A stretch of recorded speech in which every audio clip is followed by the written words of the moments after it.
Russia र युक्रेनको वारको बारेमा थाहा नहुने सम्भवतः आजको दिनमा इन्टरनेटको दुनियाँमा कोही पनि छैन होला। तर एउटा यस्तो स्पिरिट, एउटा यस्तो रक्सी जुनलाई लिएर पोल्यान्ड र रसियाको अहिले पनि डिबेट चलिरहन्छ, त्यो हो भोड्का। स्लाभिक भाषा भोडाबाट लिइएको भोड्का, जसको शाब्दिक अर्थ पानी भन्ने हुन्छ।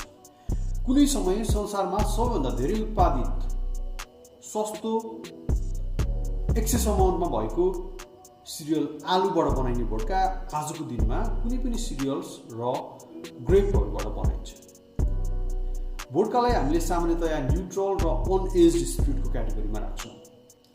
कलरलेस, फ्लेभरलेस, अर्डरलेस नेचरले गर्दा भोड्का ककटेल इन्डस्ट्रीमा वान अफ द पपुलर स्पिरिटको रूपमा पर्दछ।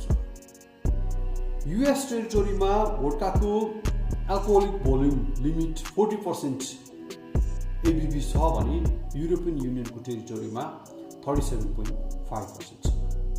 भोड्कालाई हामीले सामान्यतया 3वटा ब्रोडर क्याटेगोरीमा राख्न सकिन्छ। न्युट्रल भोड्का, जसको further category grain and potato vodka भन्न सक्छ। Second category gold vodka. यसमा भोड्कालाई कलरको लागि केही समय ओकको ब्यारलमा राखिन्छ, तर स्मरण रहोस् भोड्का एउटा अनएज्ड स्पिरिट हो। त्यसै गरी थर्ड र last category flavoured vodka. Raspberry, peach, pears जस्तो फ्रुट्सहरूलाई भोड्कासँग इन्फ्युज गराएर फ्लेभर्ड भोड्का उत्पादन गर्न सकिन्छ। तपाईँहरूको फेभरेट भोड्का बेस्ट ककटेल र तपाईँहरूको फेभरेट भोड्का ब्रान्ड्स कुन हो, please comment down. Thank you.